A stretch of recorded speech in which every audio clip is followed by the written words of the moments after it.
I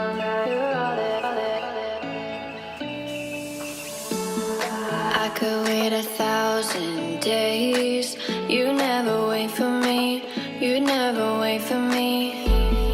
Even when I ran away, you're all that I could see. You're all that I could see. When I could hardly walk on my own, I had to lift myself out of the trench below. Haven't I suffered enough to let you go? You're all that you, I had to go. I'm right. You're all that you, right. You're all that you, I had to go. I'm right. You're all that you, right. You're all that you, I had to go. Hello everyone, welcome back to my vlogs. Vlogs are something different. Definitely one day I'm going to thank myself for capturing so many glimpses from my life. If I talk about life, then nowadays so much happening, and in between social events always takes place. So tomorrow I'm going to attend one of my relatives' reception. So he is basically मेरी नानी जी की मासी की बेटी के बेटे का reception है. What I feel is रिश्ते कभी दूर के नहीं होते. It's always about how you people are connected with each other. Okay, so yeah, they invited us and I and Akshata are going to attend the event. Lekin the boom part is there is one more event which is day after tomorrow, and the thing is tomorrow's event is in Delhi and day after tomorrow event is in Mathura. So it's going to be very hustle bustle in coming next 2 days. So it would be fun to show you around. Come with me. तो हम दोनों थोड़ा जल्दी निकल गए थे क्योंकि lunch का प्लान मेरे पेरेंट्स के घर पर था और फिर शाम को रिसेप्शन भी अटेंड करना था, तो थोड़ा रेस्ट भी हो जाता. और अगर अब घर जा रहे थे तो रास्ते में इसे कैसे मिस कर सकते थे. जी हाँ, फतेह चंद की कचौरी. दिल्ली में रहकर अगर ये नहीं खाई तो क्या खाया. वैसे ये लौते कचौरी वाले भैया होंगे जो अपनी कचौरी को ब्लैक में भी बेच सकते हैं. अगर आप भी कभी सिविल लाइंस के आसपास गेड़ी मार रहे हो तो इनकी कचौड़ी ज़रूर ट्राई करना. It's too yum. वीडियो को एंड तक ज़रूर देखना क्योंकि इस वीडियो में मैं आपके साथ शेयर करने वाली हूँ आई मेकअप लुक. और अगर आपको इस तरह की वीडियोस और देखनी है तो कमेंट सेक्शन में आके ज़रूर बताना क्योंकि इससे मेरा भी दिल लगा रहता है और आप सबका भी दिल लगा रहता है. तो चलिए स्टार्ट करते हैं. मैंने आज थोड़ा हेवी आई मेकअप करना है तो फेस का बेस मैं बाद में बना लूँगी. अभी फेस को सिर्फ मैं प्राइम कर दूँगी. पहले मैं यूज़ कर रही हूँ टोनर. कॉटन पैड्स मैं घर पर भूल गई थी तो अब मैं इसे अपने फिंगर से ही डैप डैप करके फेस पर अप्लाई कर लूँगी. इससे पहले मैंने सिर्फ फेस वॉश यूज़ करा था क्लेंजिंग के लिए और उसके बाद मैंने टोनर यूज़ करा है. थर्ड मैं यहाँ यूज़ कर रही हूँ एम्ब्रोलस का मॉइस्चराइज़र. अगर आप हेवी पार्टी मेकअप कर रहे हो तो ये मॉइस्चराइज़र बहुत अच्छा है, इसके रिजल्ट्स बहुत अच्छे हैं. सेकंड, अगर आप मॉइस्चराइज़र अप्लाई कर रहे हो तो ट्राई करो कि उसे अपनी फिंगर से अप्लाई करो और अपने फिंगर्स की ही हेल्प से अपने स्किन में उसे पेनिट्रेट करो. फिंगर्स की हीट से ये बहुत अच्छे से ब्लेंड हो जाता है. और ध्यान रखना है कि आपको अपना पाम यूज़ नहीं करना है, सिर्फ और सिर्फ अपनी फिंगर्स यूज़ करनी है.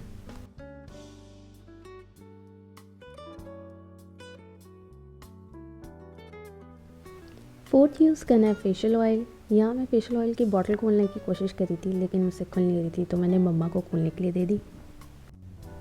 वैसे इसे बड़े ही ध्यान नाल यूज़ करें क्योंकि अगर फेस पे ज़्यादा हो जाएगा तो आपको लगेगा फेस बहुत ज़्यादा ऑयली हो गया है, लेकिन तब भी टेंशन लेने की ज़रूरत नहीं है. फेशियल ऑयल को बड़े आराम से अपने फिंगर्स की हेल्प से अपने फेस पे मसाज करनी है और उसके बाद जब आप मसाज कर लोगे उसके बाद भी अगर आपको एक्स्ट्रा लगता है तो एक ड्राई टिश्यू लेके टैप डैप करके जो एक्सेसिव ऑयल है उसे आप निकाल सकते हो. फिफ्थ मैं यूज़ कर रही हूँ यहाँ कलर बार का जेल प्राइमर. ये मैं अपने ओवरऑल फेस पे यूज़ करूँगी अपने फिंगर टिप्स की हेल्प से. प्राइमर लगाकर फेस पर बहुत अच्छे से कम 1 से 1.5 मिनट तक अपनी फिंगर की हेल्प से फेस पर मसाज करनी है. यहाँ मैं यूज़ कर रही हूँ अब लॉरियल का पोर मिनिमाइज़र प्राइमर. अगर आपने भी फेशियल के बाद अपने वाइट हेड्स और ब्लैक हेड्स को रिमूव कराया है तो आप इसको उन एरियाज़ पर अप्लाई कर सकते हो. इससे क्या होगा, जो ओपन पोर्स हैं वो ओपन नहीं दिखेंगे मेकअप के बाद भी और बहुत अच्छी सी मैट फिनिश लुक आ जाएगी. इसको बस ऐसे ही टैप टैप करके अपने फेस पर अप्लाई करना है। जहाँ आपने इसे ड्रैग करा वहाँ ये रबड़ की तरह उतरना शुरू कर जाएगा, तो वैसा बिल्कुल नहीं करना है।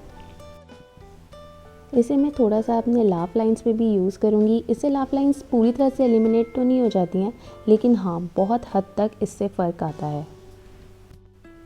मैंने सेम डे ही हेयर कट लिया था, तो बाल बांधने का मन नहीं कर रहा है, क्योंकि मुझे सेम सॉफ्ट लुक के साथ ही फंक्शन अटेंड करना है। इसलिए बस बालों को जैसे तैसे मैनेज कर कुरा कर मैंने अपना फेस बेस बना लिया। चलिए जी, अब बताते हैं इसका सबसे इम्पॉर्टेंट स्टेप। आप कभी भी कोई पोर मिनिमाइज़र यूज़ कर रहे हो, उसे अप्लाई करने के बाद सबसे इम्पॉर्टेंट स्टेप होता है आपको अपने फिंगर्स को रब करना है। उससे जो हीट रिलीज़ होगी उससे उस प्रोडक्ट पर प्रेस करना है। इससे क्या होगा, वो प्रोडक्ट बहुत अच्छे से आपकी स्किन में पेनिट्रेट हो जाएगा और बहुत ही अच्छी लुक आएगी।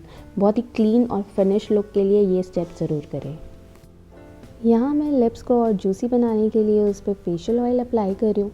जब तक मैं अपना आई मेकअप करूँगी तब तक ये अपना काम कर देगा। तो चलिए जी, फाइनली स्टार्ट करते हैं आई मेकअप। सबसे पहले मैं यूज़ कर रही हूँ फ़ोटो फोकस से आई प्राइमर। इसकी सिर्फ एक ड्रॉप लेनी है और दोनों आईलेट पे अपने फिंगर से टैप कर करके लगाना है। इसमें थोड़ा वाइट टेंट होता है, तो ब्रश की हेल्प से हम इसे और अच्छे से ब्लेंड कर लेंगे। अब आपको कोई भी लाइटेस्ट शेड का कंसीलर लेना है। मैंने यहाँ मेबेलिन का आइवरी शेड लिया है। इसके टेंट की हेल्प से आईलेट पे एक बहुत अच्छा कैनवस क्रिएट हो जाएगा और फिर जब हम इस पे आई शेडो का कलर अप्लाई करेंगे तो वो बहुत अच्छे से पॉपअप होकर आएगा।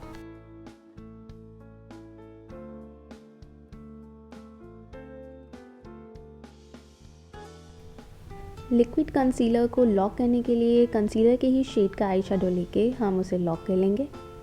मैं यहाँ कारा कॉस्मेटिक्स के आई शेडो पैलेट यूज़ कर रही हूँ। ये मैंने इंस्टाग्राम से किसी ऑनलाइन पेज से मंगाया था। इस किट को 3-4 साल हो गए थे, मुझे एग्जैक्टली उस पेज का नाम याद नहीं है। सेम दूसरी आई पे भी कर लेंगे। अब मैं पहले ले रही हूँ यहाँ लाइट ऑरेंज और लाइट ब्राउन कलर। इसको एक छोटे ब्रश की हेल्प से मैं अपने क्रीज पे डिपॉजिट कर लूँगी। इससे ये होगा कि जब मैं ब्लेंडिंग ब्रश से इसको ब्लेंड करूँगी तो कलर सिर्फ उसी एरिया में रहेगा जहाँ मुझे चाहिए। देखिए, इस तरह से मैं अब इसे सर्कुलर मोशन में ब्लेंड कर लूँगी। और ये चीज़ ध्यान रखनी है कि जब आप इसको ब्लेंड करें तो सर्कुलर मोशन होना चाहिए और उसके बाद आपको थोड़ा सा इनवर्ट सर्कुलेशन करना है, ऐसे। इससे जो होगा आपकी क्रीज बहुत सुंदर से डिफाइन हो जाएगी। अब मैं यहाँ ले रही हूँ रोज़ पिंक कलर और इसको मैं एक बड़े ब्लेंडिंग ब्रश के साथ अपनी क्रीज के नीचे, जहाँ ब्राउन और ऑरेंज था, उसके नीचे ब्लेंड कर लूँगी। यहाँ ब्लेंडिंग बहुत इंपॉर्टेंट रोल प्ले करती है। आपको बस ये ध्यान रखना है आप जितने कलर ट्रांजिशन लो उतनी अच्छी ब्लेंडिंग होनी चाहिए।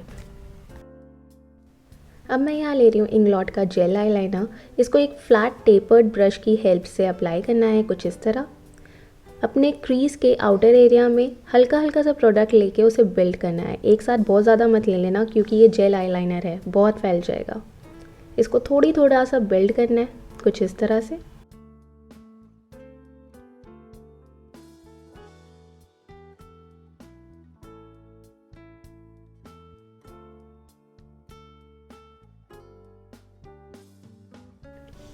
अब एक स्मोकी पोनी ब्रश की हेल्प से मैं इसे बहुत अच्छे से स्मच कर दूंगी।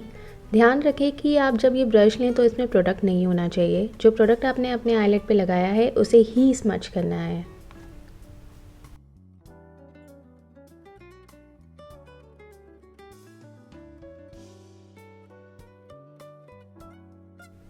अब एक स्मॉल ब्लेंडिंग ब्रश की हेल्प से जो हमने जेल आईलाइनर यूज़ किया है, अब उसे लॉक करना है। तो मैं ब्लैक आई शेडो से उसे लॉक कर लूँगी।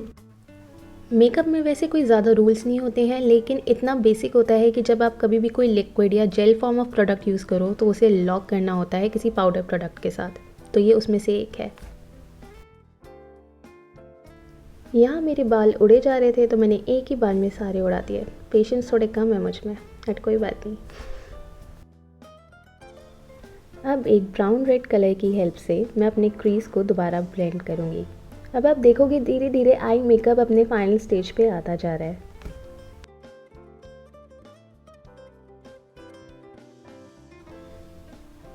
यहाँ फ्लैट ब्रश की हेल्प से मैं वाइट पाउडर कलर लूँगी और उसे अपने आई एरिया पे जो सेंटर पार्ट है सिर्फ वहाँ अप्लाई कर लूँगी। और इस कलर को ड्रैग करना है, ब्लेंड नहीं करना है। like this.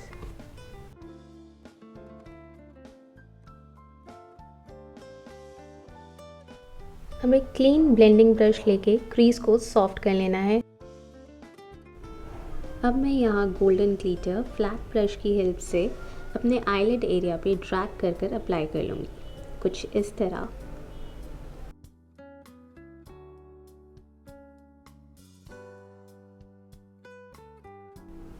अब एक रेडिश ब्राउन कलर लेके इसे अपनी क्रीज पे दोबारा ब्लेंड कर लूँगी, जिससे गोल्डन कलर जो हमने अप्लाई करा है वो सॉफ्ट हो जाए, कोई भी शार्प एज ना बचे। यहाँ मैंने कीको मिलाने का प्रेस्ड ग्लिटर गोल्डन कलर पे अप्लाई करा है। तो फाइनली इंग्लॉट का जेल आईलाइनर लेंगे और अपने आईलैश बैंड को इजीली एक पतली लाइन से कवर कर लेंगे। लोअर लैश का आई मेकअप हम फेस बेस अप्लाई करने के बाद करेंगे। तब तक ये जितने भी फॉल आउट्स हैं हम इसे क्लीन कर लेंगे। मैंने यहाँ एक टिश्यू पे एक ऑयल ड्रॉप डाल के जितना भी फॉल आउट था उसे क्लीन कर लिया है। चलिए जी जल्दी जल्दी ये करते हैं और उसके बाद फिर मेकअप करने के बाद मिलते हैं। सो यहाँ मैंने फाउंडेशन वगैरह सब अप्लाई कर लिया है। अब लोअर आई लैश का मेकअप कर लेते हैं। यहाँ मैं ले रही हूँ एक बरगंडी कलर एक छोटे ब्रश के साथ और उसे अपने लोअर लैश लाइन पे अप्लाई कर लूँगी, कुछ इस तरह। अगर आप फेस पर फाउंडेशन अप्लाई कैसे करना है ये जानना चाहते हैं तो उसके लिए आप मेरी ये वीडियो देख सकते हैं। डिस्क्रिप्शन बॉक्स में मैं सारे प्रोडक्ट्स के लिंक शेयर करने की पूरी कोशिश करूँगी। तो ये लीजिए जी, ये रहा मेरा फाइनल लुक। आप भी इसे ज़रूर ट्राई करें और कमेंट सेक्शन में आके बताएं कि आपको कैसा लगा। तो बहुत अच्छे से रिसेप्शन हो गया और नेक्स्ट डे मॉर्निंग में हमने ब्रेकफास्ट किया और उसके बाद अक्षत को थोड़ी अपनी शॉपिंग करनी थी तो फिर हम क्रोमा चले गए। लेकिन हमें बेस्ट डील जो मिली वो मिली रिलायंस डिजिटल पे। अगर आप भी ऐसे मार्शल स्पीकर वगैरह लेने के बारे में सोच रहे हैं तो आप यहीं से लें। चलिए जी, फिर बात आती है नेक्स्ट डे मथुरा वाले इवेंट की।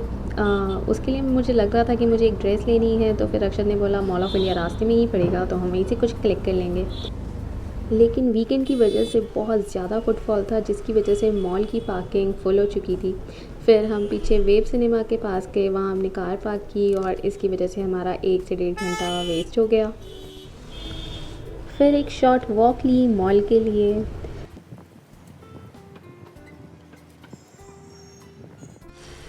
जिम ना जाने वाले बंदे जब थोड़ी सी वॉक कर लेते हैं ना तो उन्हें पता चलता है कि अब उन्हें डाइट कर लेनी चाहिए। हमें ऐसे ही कुछ एहसास हुआ उस दिन।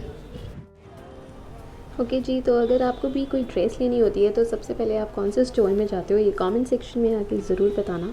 अगर मैं अपनी बात करूँ तो मैं सबसे पहले जाती हूँ फॉरएवर न्यू पर। सबसे पहले वहाँ जाती हूँ, उसके बाद मैंगो जाती हूँ। इन दोनों स्टोर्स पे कुछ पसंद आ जाता है तो ले लेती हूँ, अदरवाइज़ फिर दूसरी जगह भटकती हूँ। लेकिन फ़र्स्ट प्रेफरेंस हमेशा ये दोनों स्टोर ही रहते हैं।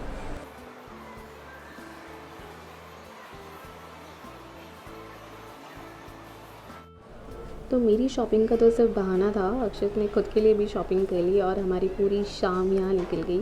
उसके बाद हमें इतनी भूख लगी थी कि हम फूड कोर्ट चले गए और ऐसे करके हमारा पूरा दिन मॉल में निकल गया। अब शॉपिंग तो पूरी हो गई थी लेकिन उस पार्टी में जाने का टाइम नहीं बचा था क्योंकि मथुरा जाते पार्टी अटेंड करते तो टाइम हमारे स्लॉट में नहीं रहा था, तो हम फिर वापस घर चले गए। अगर वीडियो पसंद आई हो तो प्लीज़ वीडियो को लाइक ज़रूर करना, कमेंट सेक्शन में आके ज़रूर बताना कि आपको ये वीडियो कैसी लगी। और अगर आपको बहुत ज़्यादा पसंद आ गई हो तो अपने फ्रेंड्स और फैमिली के साथ शेयर भी कर लेना। ये वहाँ क से कुलचा करके एक आउटलेट था, बाहर से तो बड़ा फैंसी लग रहा था, बहुत अच्छी ब्रांडिंग की हुई थी। बट खाना अगर मैं टेस्ट की बात करूँ तो बहुत ही एवरेज था, कोई इतना ख़ास नहीं था। तो नेक्स्ट टाइम अगर आप लेने के लिए सोचो तो थोड़ा सा एक बार ध्यान दे लेना कि इतना भी ख़ास नहीं है। चलिए जी, आपको मार्शल की अनबॉक्सिंग करके दिखा देती हूँ।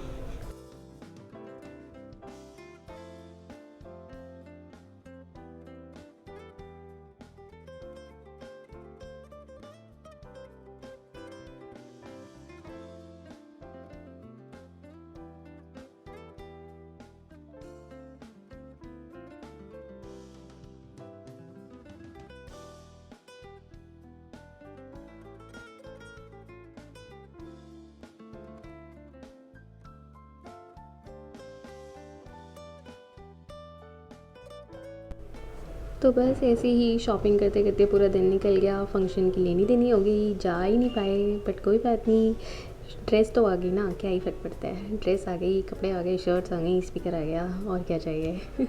चलिए जी, thank you for watching my video. See you all in my next video. Bye bye.